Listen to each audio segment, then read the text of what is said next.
Krishna. Welcome to this evening's Bhagavad Gita class. We are reading from Bhagavad Gita as it is, chapter 14. The title of the chapter is the three modes of material nature, and we are reading verse 17 today. Sanjayate jnanam. Please repeat after me. Sattvat sanjayate jnanam. Rajaso lobha eva cha. Pramada moho tamaso. Bhavato ajnanam eva cha. Sattvat sanjayate jnanam. Rajaso lobha eva cha. Pramada moha tamaso bhavato ajnanam eva cha. Sattvat sanjayate jnanam. Word meaning? Sattvat, from the mode of goodness. Sanjayate, develops. Jnanam, knowledge. Rajasa, from the mode of passion. Lobha, greed. Eva, certainly. Cha, also.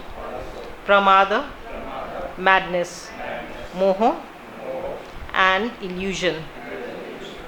Tamasaha, from the mode of ignorance.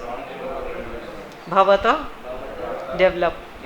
Ajnanam, nonsense. Eva, certainly.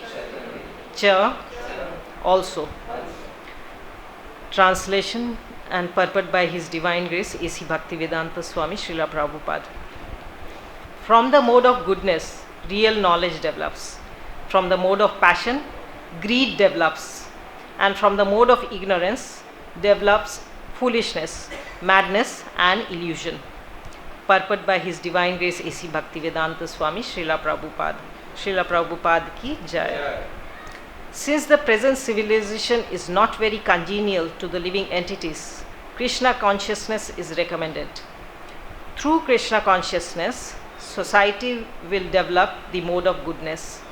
When the mode of goodness is developed, people will see things as they are. In the mode of ignorance, people are just like animals and cannot see things clearly. In the mode of ignorance, for example, they do not see that by killing one animal, they are taking the chance of being killed by the same animal in the next life. Because people have no education in actual knowledge, they become irresponsible. To stop this irresponsibility, education for developing the mode of goodness of the people in general must be there. When they are actually educated in the mode of goodness, they will become sober, in full knowledge of things as they are. Then people will be happy and prosperous. Even if the majority of people aren't happy and prosperous, if a certain percentage of the population develops Krishna consciousness and becomes situated in the mode of goodness, then there is possibility for peace and prosperity all over the world. Otherwise, if the world is devoted to the modes of passion and ignorance, there can be no peace or prosperity. In the mode of passion, people become greedy and their hankering for sense enjoyment has no limit. One can see that even if one has enough money and adequate arrangements for sense gratification, there is neither happiness nor peace of mind. That is not possible because one is situated in the mode of passion. If one wants happiness at all, his money will not help him. He has to elevate himself to the mode of goodness by practicing Krishna consciousness. When one is engaged in the mode of passion, not only is he mentally unhappy, but his profession and occupation are also very troublesome. He has to devise so many plans and schemes to acquire enough money to maintain his status quo. This is all miserable. In the mode of ignorance, people become mad. Being distressed by their circumstances, they take shelter of intoxication, and thus they sink further into ignorance. Their future in life is very dark. Om Ajnana Timirandhasya Jnananjana Chakshurunmilitam Yena Tasmai Shri Gurve Namaha. Shri Chaitanya Mano Abhishtam Sthapitam Yena Bhutale Swayam Rupa Kadamayam Dadati Swapadantikam. Vandeham Shri Guru Shri Utpadkamalam Shri Gurun Vaishramamsha Shri Rupam Sagrajatam Sahagana Raghunathanvitam Tam Sajivam Sadvaitam Savadutam Parijana Sahitam Krishna Chaitanya Devam Shri Radha Krishna Padan Sahagana Lalita Shri Vishakha Vitamsham. He Krishna Karuna Sindhu Dinabandho Jagatpate Gopesha Gopikakanta Radhakanta Namasute Tapta Kanchan Gaurangi Radhe Vrindavaneshwari Vrishabhanu Sute Devi Pranamami Hari Priye Vancha Kalpatrubhyasya Kripa Sindhubhya Evacha Patitanam Pavnebhyo Vaishnavebhyo Namo Namah. Jai Shri Krishna Chaitanya Prabhu Nityananda Shri Advaita Gadadhar Shri Vasadi Gaur Bhakta Vrinda. Hare Krishna Krishna Krishna Hare Hare Hare Ram Ram Ram Hare Hare. Namam Vishnupadaya Krishna Presthaya Bhutale Srimate Bhakti Vedant Swaminiti Namine. Namaste Saraswati Deve Gauravani Pracharine Nirvishesha Shunyavadi Paschatya Desha Tarine.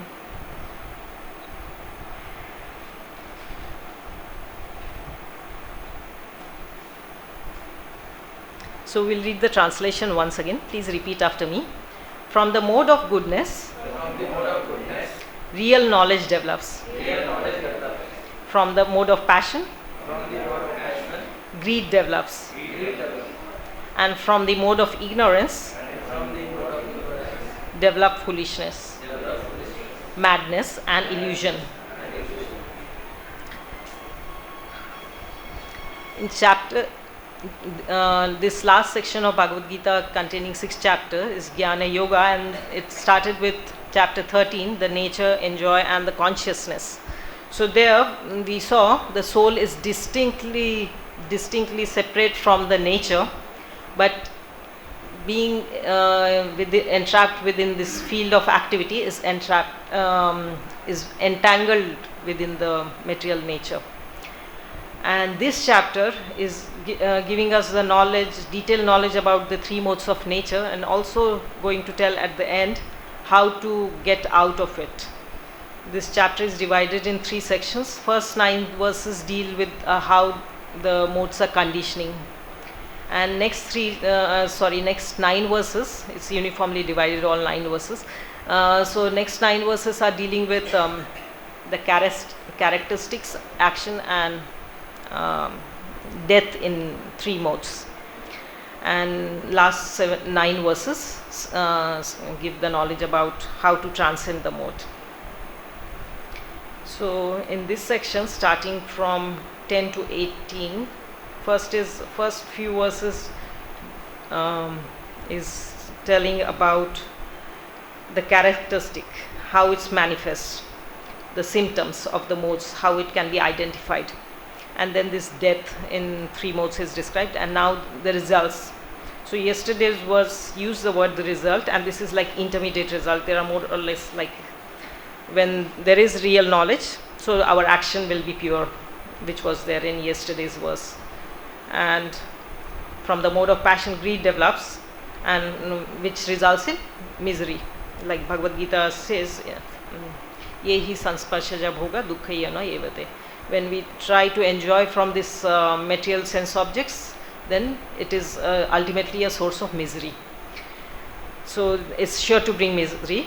And similarly about the mode of ignorance, it's foolishness both places. It is characterized, and the result is foolishness, madness, and illusion. And Prabhupada in yesterday's verse as well as today's verse is discussing about the present civilization, which is very much materialistic.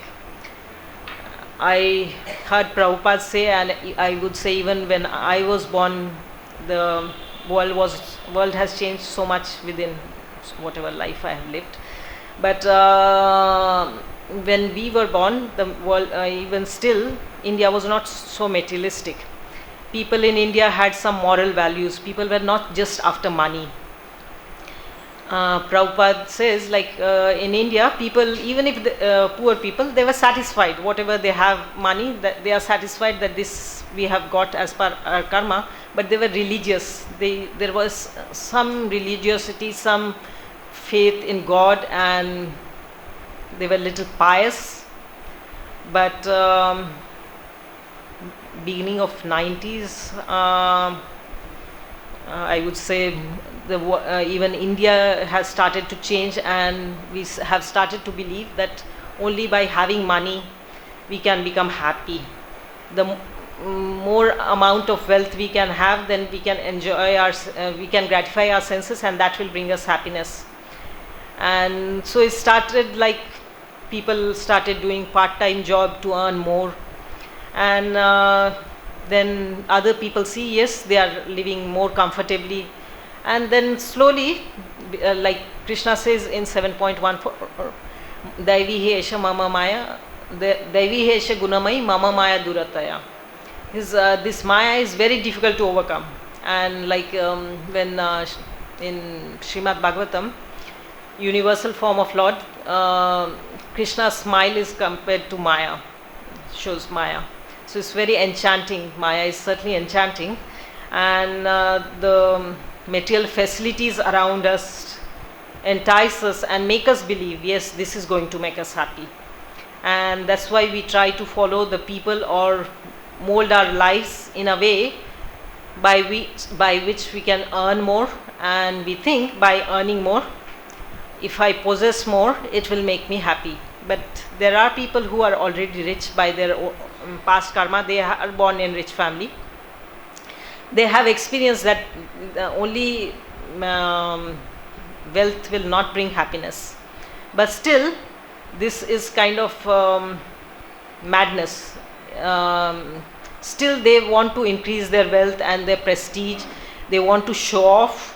That's why, although lust is a characteristic of mode of passion, in 3.39 it's said it's like it's characteristic of mode of ignorance. It's avritam jnanam etena jnanina nityavarina kamrupena kaunteya dushpurena analena cha. So this sense gratification is like this. We think that if we get little more to enjoy, we will be happy. But the thing is, as you pour fuel in the fire, it will not be extinguished, it will burn more and more. Similarly, trying to satisfy your senses without seeing the objects in connection with Krishna, then it will become miserable, and it will not satisfy us, and it will burn more and more, and it will make us work more hard. Like Prabhupada said, not just the work is miserable, even their occupation become miserable, because they have to maintain some status. Like nowadays it's very common that as soon as somebody gets a good job, they take loans and they get a house and also a four-wheeler. It's prestigious to possess this, and sometimes it's, they can pay back in due course of time, but sometimes it leads to very much difficulty, and always the rate of interest are high. What bank pays us is much less than when they lend their money and they are asking us to pay interest. And this interest is quite heavy. Of course, they are trying to make us feel that it's not so heavy, and they try to make their schemes look very attractive. And it's good in one sense that, yeah, many people are having their own houses now, but this has not brought about happiness. People want peace and prosperity, but they do not know how to be peaceful and prosperous. The only solution, Prabhupada says, is Krishna consciousness, and this only devotees have experienced.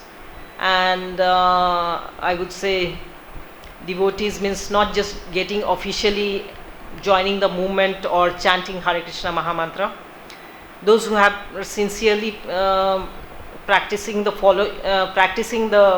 regulative principles and chanting their rounds and rendering devotional services.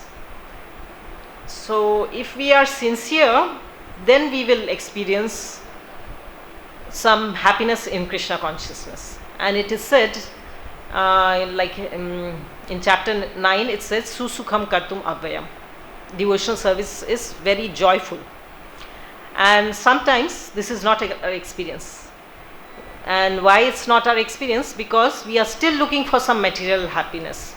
Even after coming to Krishna consciousness, we have heard it that material happiness is ultimately a source of misery, and we must surrender to Krishna.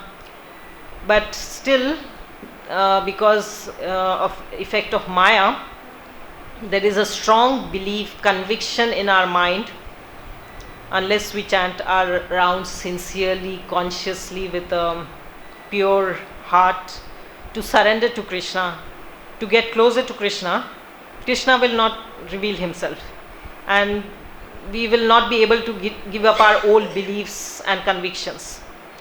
We will continue to think, yes, Krishna consciousness is also good, but money is also necessary, because in this world everything moves with money. Even to maintain ourselves we need money. But Krishna says, those who surrender unto me, I take care of them. I protect what they have and carry what they need if they are lacking.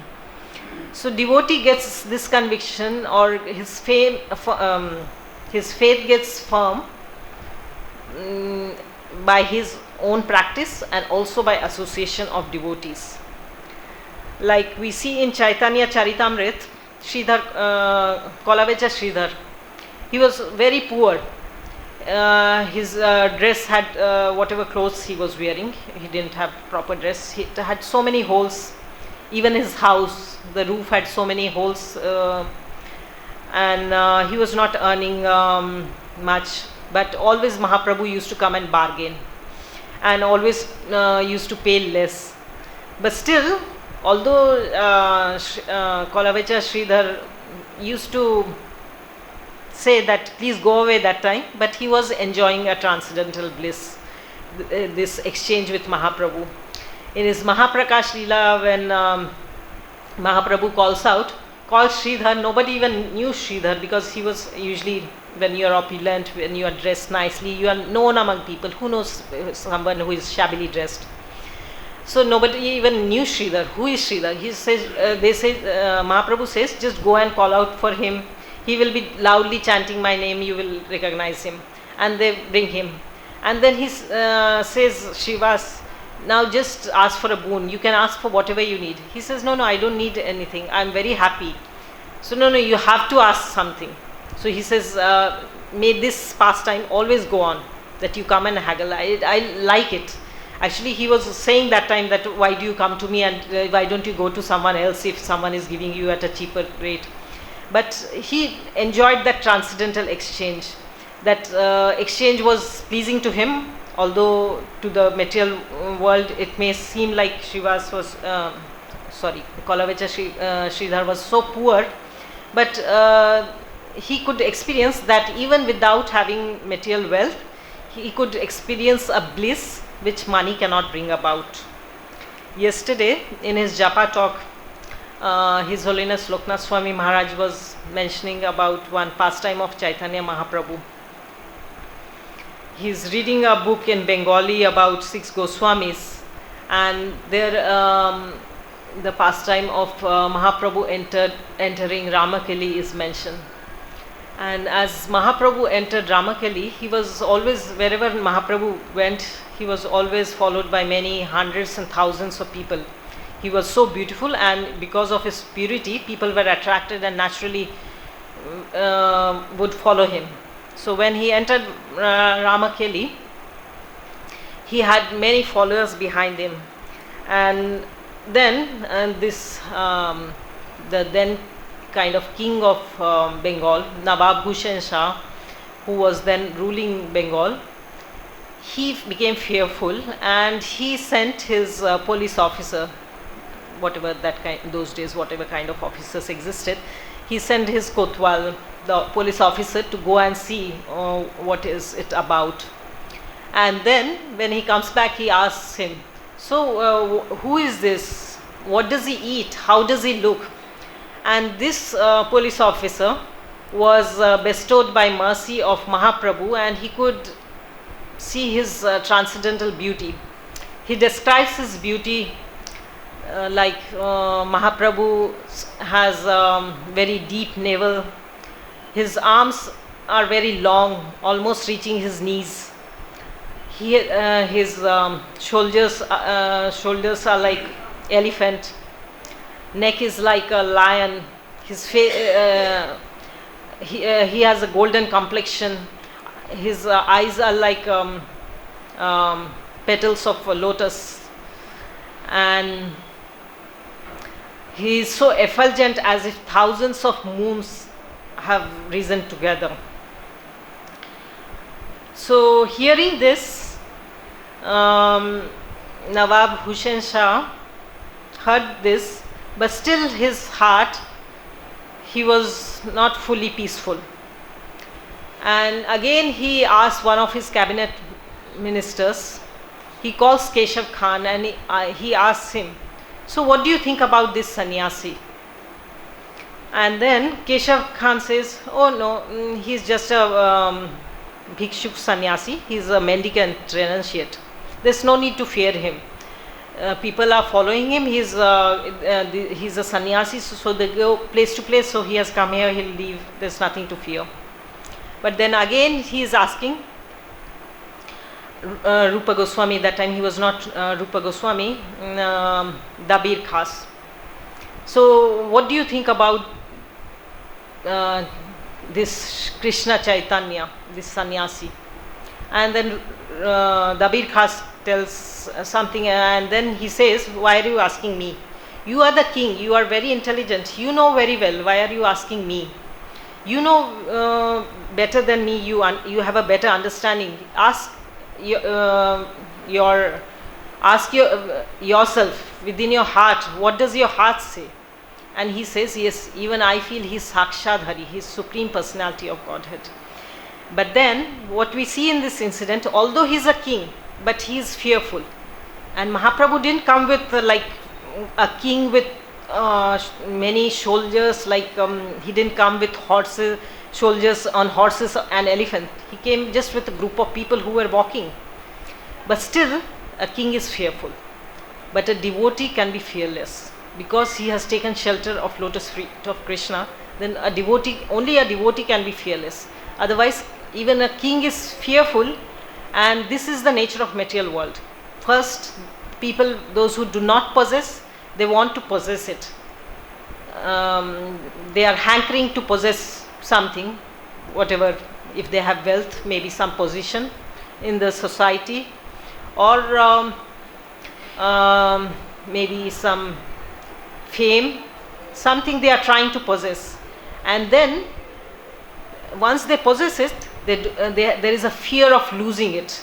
Like this king, he has a fear. And whom is he fearing? A renunciate. He is fearful of that. Whereas a devotee is fearless of even when greatest calamities come to a devotee is fearless, because he knows he has taken shelter of Krishna. And there are several marks in the lotus feet of Krishna. Altogether 19. One feet has 11, I think. Other one has 8 probably. And one of the marks is calf's hoof prints.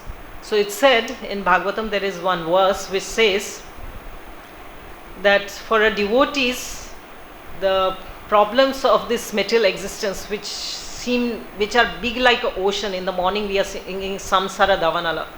This material existence is like a forest fire, which is set by no one, but it burns us. And similarly, it is also compared to an ocean. Bhavasagar also is called this. Material existence is compared to an ocean, so which is full of problems. But for devotees, this ocean shrinks into a water that can be contained in the hoofs of a calf's hoof print. Calf's hoof print, not even cow. So how small it is and how easy it is to cross over. So for devotees, problems will come, but they can easily overcome. In 7.14 also what Krishna is saying, Daivi Hesha Gunamai Mama Maya Durata, but Mameva Ya Prapadyante Maya Metam Tarantite. those who surrender unto me can very easily cross over. But if we are not surrender, we will continue to see that this material world is full of problems, and we will make our material plans to overcome it.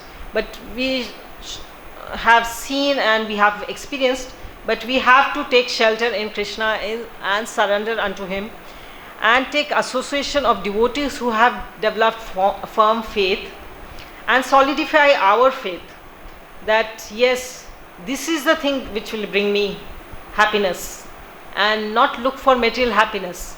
And it, like it's said in 6th chapter, yasmin sthite guru unapi na vichalet. And there is another thing also, by getting which no other happiness seems bigger. The meaning is this. I'm not getting the Sanskrit words immediately, but anyway, it means that once you experience the spiritual happiness, it cannot be compared to any material happiness.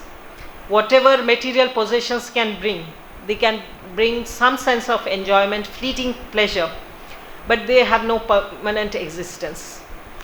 But the joy of Krishna consciousness is like Anandam Ambudhi Vardhanam. The first verse of Shishtastakam describes the primary effects, how we should feel, or what are the effects when we chant Hare Krishna Mahamantra.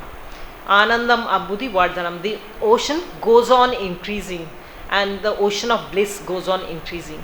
But we will experience on the spiritual level and not on the material level. Like the devotees may not be very much materially opulent, but we can see devotees are happy because they have taken shelter, whether it's through some other devotee or whatever means. We can see Krishna is taking care of their needs. It's not necessary to have a bank balance. We can have a big bank balance, but what can ensure that some calamity will not come which my bank balance is not able to take care. But if we surrender unto Krishna, we may not have a bank balance, and we may get some illness, accident, difficulties will come, but Krishna will help through his devotees, through various means, and we can perceive the presence of Krishna in our lives. But as long as we continue to search our happiness within the material objects, it will be certainly bewildering and causing misery. In Chaitanya Charitamrita, chapter 22, Characteristics of Devotional Service, verse 5 says, a human being's activities should be centered only on devotional service to Krishna. This is the verdict of Vedic literatures, and all saintly people have firmly concluded this. Similarly, in Bhagavatam also 1-10 says, Kamasya na indriya priti labho jiveta yavata jivasya tattva jigyasa nartho yaschahe cha iha karma bhi. Life's desire should never be directed towards sense gratification. Should never be directed, it says. Not that sometimes we can desire for some sense gratification and sometimes we can desire to please Krishna. No. But if we desire to please Krishna, and if we please Krishna, naturally our senses will be satisfied. For this, Bhagavatam gives the example of as when we water the roots of the tree, the whole tree gets nourished. Similarly, if Krishna is satisfied, we will feel satisfied. Yashmin tushte jagat tushtam. Life's desire should never be directed towards sense gratification. One should desire only a healthy life or for self-preservation. Since a human being is meant for inquiry about absolute truth, nothing else should be goal of one's work. So even in 3.28 it says, those who know the absolute truth, 3.28, one who is in the knowledge of absolute truth, O mighty arm, does not engage himself in the senses and sense gratification, knowing well the difference between work in devotion and work for fruitive activities. So all the Shastras we see are directing us towards devotional service and asking us to refrain from sense gratification. So we should be firmly convinced of what we are hearing, and then we can experience the joy of Krishna consciousness. There's a very nice verse in Chaitanya Charitamrita chapter 22, verse 16. Yes. It says, Kamadinam katina katidha palita durnidesha tesham jatamaina karuna natrapana upashanti utsrijya neta atha yadupate sampratam labdha buddhi tvam ayata sharnam abhayam mangsnyusha atma dase. The translation is, O my Lord, there is no limit to the material there is no limit to the unwanted orders of lusty desires. Although I have rendered so much service, they have not shown any mercy to me, and I have not been ashamed to serve them, nor I have desired to give them up. O my Lord, O Lord of the Yadu dynasty, recently, however, my intelligence has been awakened, and now I am giving them up. Due to transcendental intelligence, I now refuse to obey the unwanted orders, and I now come to you to surrender myself at your fearless lotus feet. Abhay Charan. Srila Prabhupada's name was Abhay Charan. Bhajahure man Sri Nandanandan Abhay Charavindare. So, Lord's lotus feet gives fearlessness. Kindly engage me in your personal service and save me. So, we should chant our rounds seriously, whether it's chanting japa, or even while chanting in kirtan, or while we are rendering service, we have to have a proper consciousness that we are doing it for the pleasure of Krishna. As long as we, of course, Krishna also says that even if those who are desiring for material pleasures also should come to him and not go to demigods. Akama kamva sarva kama moksha kama udardi. There he is saying whatever even one who has lots of desires should come to him. So because devotional service is so powerful that it will purify the consciousness, but if we are doing it with proper consciousness, then it will purify us, it will bring about a transformation within us sooner. Otherwise the process will work, but it will work gradually but very slowly, and we may think whether, or at times we may even doubt whether the process works, but fortunately we have so many living examples of advanced devotees around us, especially when we are in Dham. We have such wonderful association of senior devotees. Senior just doesn't mean by numbers of years in Krishna consciousness. Of course, even those who have spent number of years in Krishna consciousness, who have been for longer number of years, they are certainly advanced, because this is the potency of Mahamantra devotional service. But then even somebody who has not joined so long ago, if they have been sincere, we can see they make advancement very quickly. So it's not just by number of years in Krishna consciousness. So if we take their association, and we can see by practical example that they are always experiencing a transcendental bliss. Not that they don't get sick or they don't feel the heat of Vrindavan. Vrindavan has an extreme climate, extremely hot in summer and extremely cold in winter.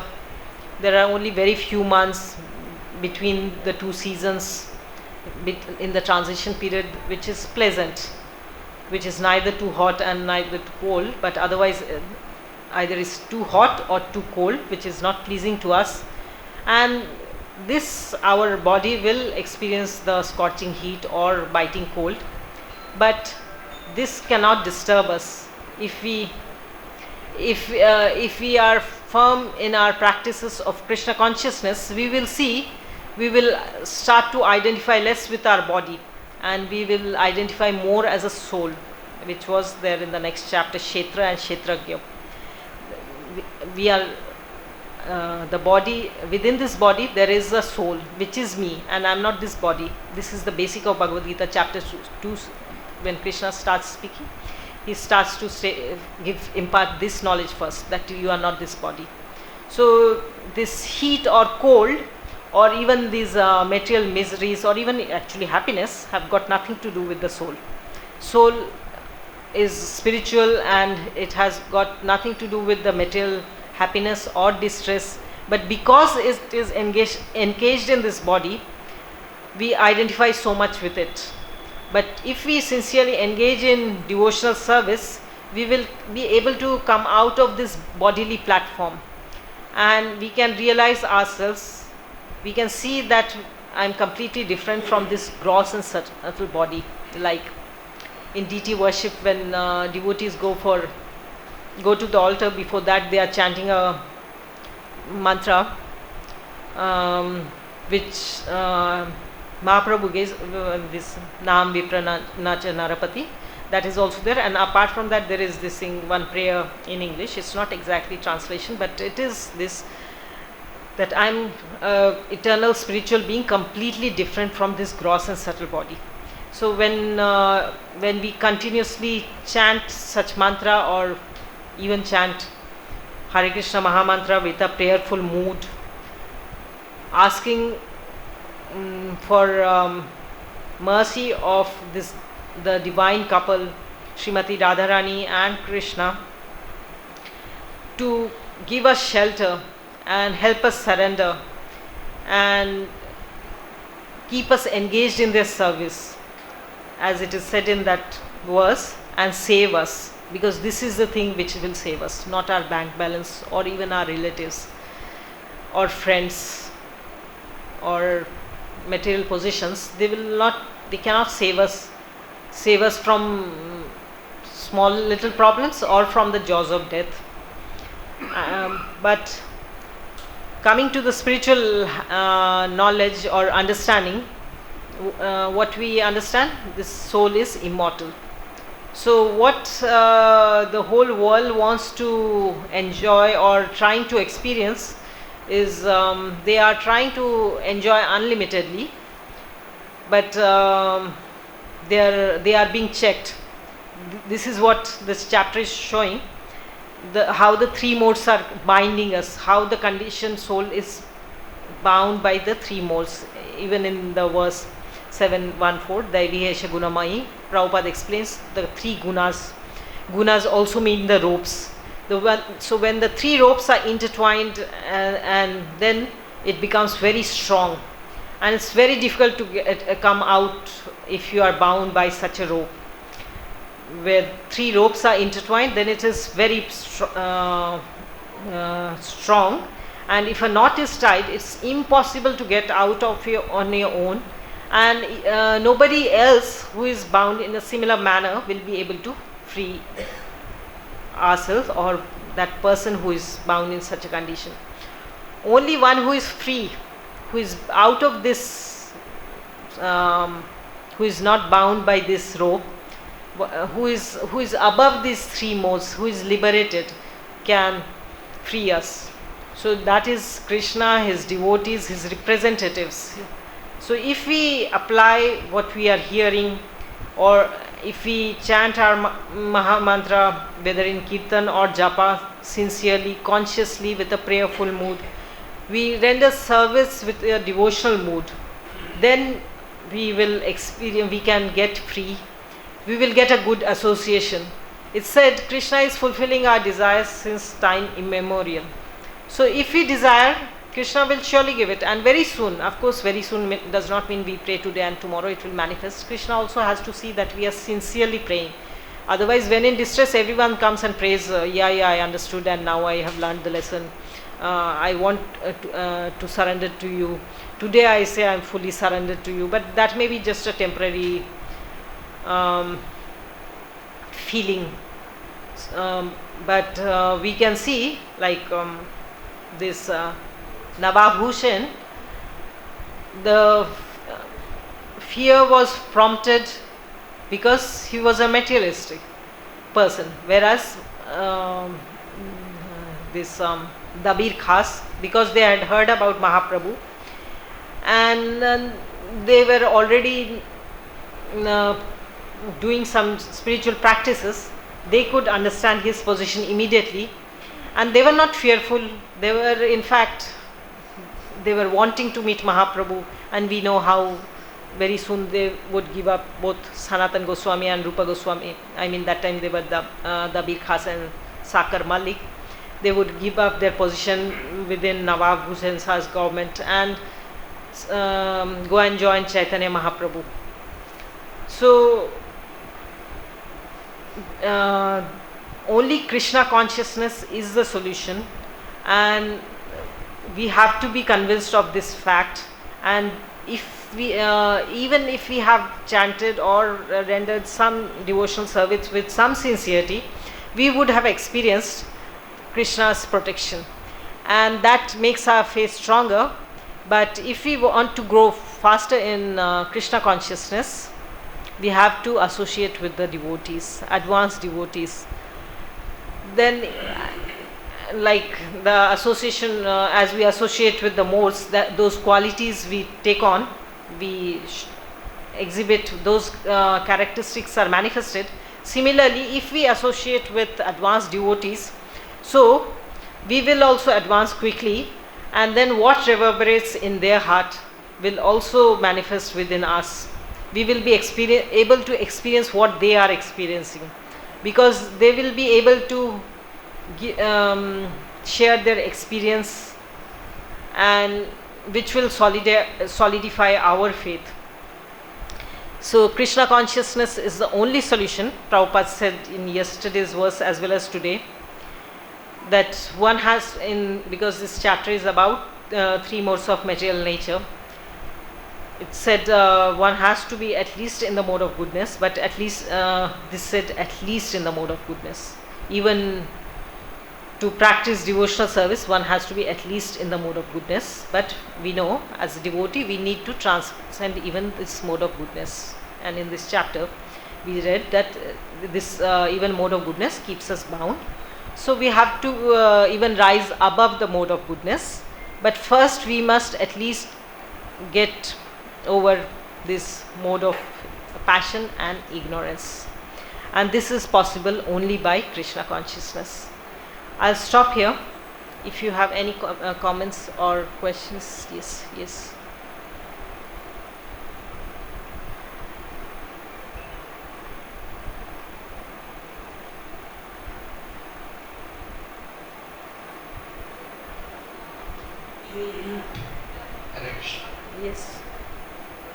You were mentioning about the requirement of the money also is there. So there are grastas, families, they require money. And whatever the job we are doing, if they offer their job to Krishna, okay, I am doing this one for you. And whatever the money they get, and if they offer something. See, something is not very good, but even, that will at least, you have to make a start somewhere. So it's good that they give something. And if they offer their job, you said like Bhakti Vinod Thakur says, Manasa Deho Geha Jo Kuch More. Whatever I have, if it is offered to Krishna, that's perfection. If they are earning well and they are giving everything to Krishna, this is the highest perfection. It's not an offense to have a materialistic or a job outside world. And even in this Kamasya India Priti Labho, there also it said sense gratification, or we have to satisfy our senses, because like we need food even to maintain this body. Krishna also says even to maintain the life airs, we need to do some work, and we may have to earn money, that's okay, but as much just as to keep the body and soul together.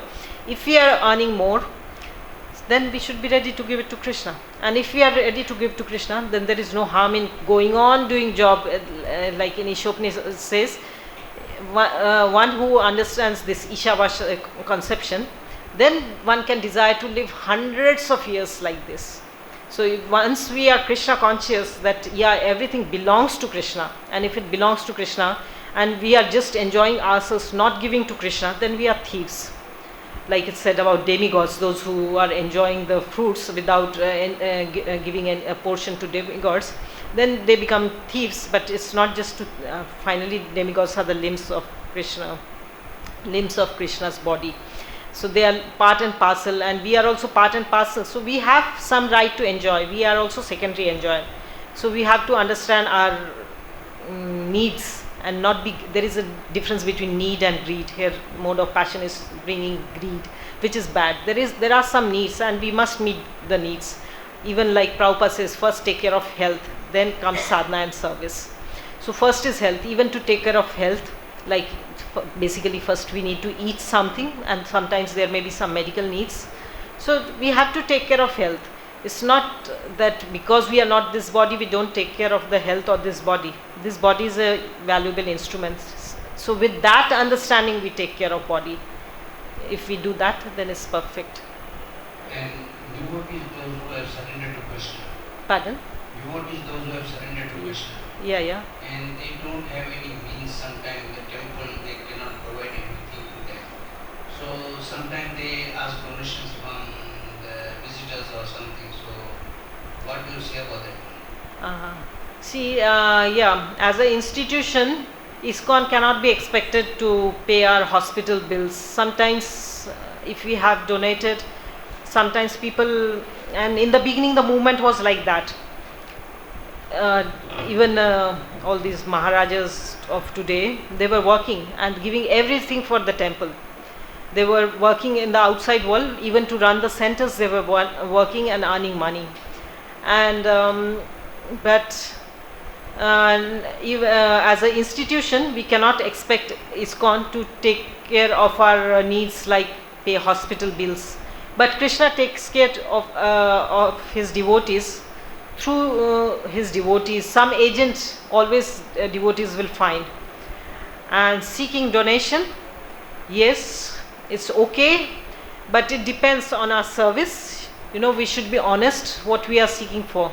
And yeah, as long as it is to maintain our body or to take care of our health, to keep it engaged in devotional service, then it's okay. To maintain our life where we need money.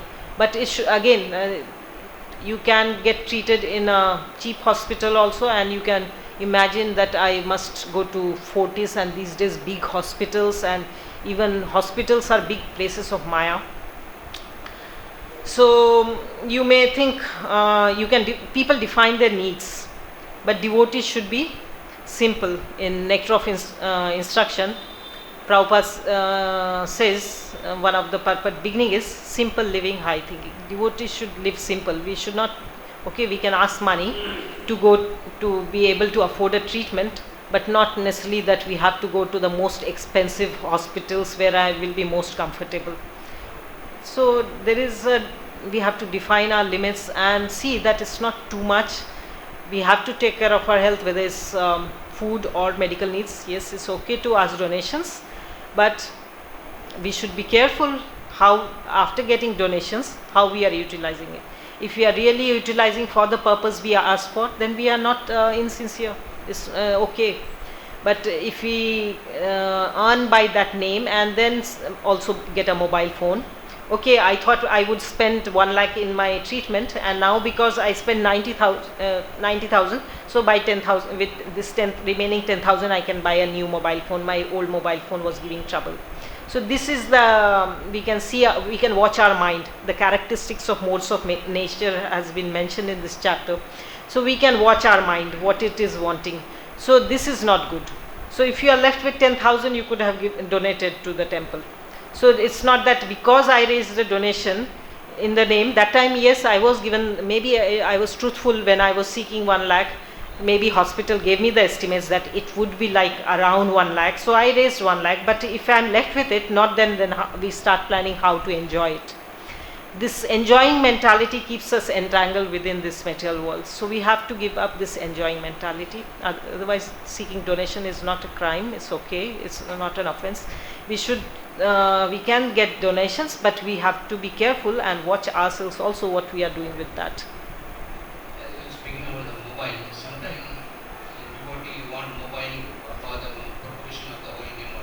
Anything for Krishna, that's Yukta Vairagya. Anything in connection with Krishna, we can accept highest pleasure. Like other day, His Holiness Janardhan Maharaj read out one of the meditation. No, it's not in Prabhupada meditation calendar. But he read a different one. I think he said Ramai Swami recollects in Australia or something. Somebody is asking that Prabhupada, that devotees, your devotees, your disciples' life, you lead a very life of a very much of ascetic. Prabhupada says no, there is so much self-denial. Prabhupada says no. Yeah, I see you are having a Rolls Royce car or something, some very expensive car. So Prabhupada says Krishna rides in a chariot of gold. What to speak of this Rolls Royce car? Just some tin, rubber. So for propagation of Krishna consciousness, like Prabhupada says, I don't need this big temple or big palaces for myself. We can see in this Prabhupada Bhajan Kutir in Mayapur. It was so simple, and he really lived in simple conditions. Even when devotees started, before this temple, whether it's Mayapur or all the places actually, devotees have really worked hard. And nowadays, of course, there is a lot of opulence within ISKCON, but it was not like that, especially in the beginning years. Devotees had to undergo some hardships and had to live a very austere life, and especially they came from West. And even today's standard, India, by whatever is today so-called very much advanced, fastest advancing developing nations, and we might have advanced from what we were before, but for the Westerners, when they come, because they have also further advanced, so for them it's still austere. And when Prabhupada brought them and wanted to establish temples here, so before the movement took off, it was even the donations were not coming easily. And the facilities did not exist. They had to undergo many hardships. But this is the principle Srila Rupa Goswami has given us. In connection with Krishna, devotee accept anything. This is Yukta Vairagya. And if it is not connected with Krishna, devotee doesn't accept it. So if it is for propagation of Krishna consciousness, we can have iPad, iPhone, everything, but not for our sense gratification or to show off to the world that I also have this Mac and iPhones, all these things. This should not be for show off or just for more good features in phone. We should be satisfied if whatever service we need to render, if it serves my purpose, that's okay. You can have a 10,000 rupees phone. If you are rendering some service which requires better facilities, you may then possess it. It's okay. Anything in service of Krishna is acceptable and is fine. There's no harm. Thank you. Hare Krishna. Hare Krishna. Yes.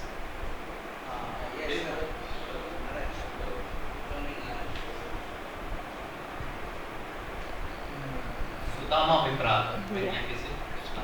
Yeah. Why Krishna given such offerings? There's, He can leave it as it is. He can do nice bhakti. yeah. Why he is given such offerings? Yeah. So you see, even in case of Prahlad and Dhruva, yeah, two these kids are there. So Dhruva also had the desire.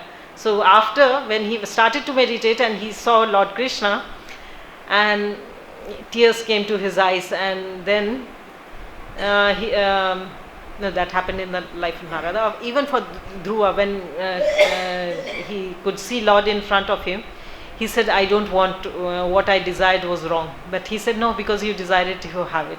So similarly, Sudama's wife had insisted you go for this. So although he didn't desire from the heart, but he was sent for this purpose, and he got mentally ready. Yes, I would ask Krishna for something. But because he was such a pure devotee, he couldn't ask. But then Krishna gave. And and what we see, he was not bewildered. He was not bewildered by getting the opulence. He was not deviated from his path. He continued to practice his bhakti even after those opulence. So this is devotee, one who is really fixed in Krishna consciousness. Nothing can bewilder him. The material opulences may seem like is bewildering. Even in Chaitanya Charitamrita, this pastime of Pundrik Vidyanidhi is bewildering. When Gadadhar Pandit goes and pays a visit, he sees he's a gross materialistic person who is enjoying such opulent life. But then when he understood, he fell at his feet and he took initiation, and thus that was a kind of prayashchitta for the offense he had committed. Only in his mind he had not spoken. No, he spoke to the devotee who had taken. I'm not sure whether he spoke or he only thought. But that's why, because the desire was there, because Sudama Vipra went with that, he didn't have that intention himself, but he was prompted by his wife to go and ask for something. So although he didn't ask, Krishna fulfills his desire. So similarly, even not that kind of opulence, but we can see even our desires, even without asking Krishna. We can see if we are sincere in our practices, then Krishna is fulfilling our desires even without actually praying for them. Our material needs are also being taken care of. So this is the jewel what Srila Prabhupada has given us. Although Lord Chaitanya is preceptor of this Maha Mantra, the Yuga Dharma, but Prabhupada took it around the world, and of course it is Mahaprabhu's mercy. We are chanting Krishna's name, but without Mahaprabhu's mercy it could not have spread all around the world. Some nations are still like Krishna, they know is a Hindu god, but Mahaprabhu, Gaurnitai, they do not know. They think they are like just like dolls. These Muslim countries is so difficult to preach.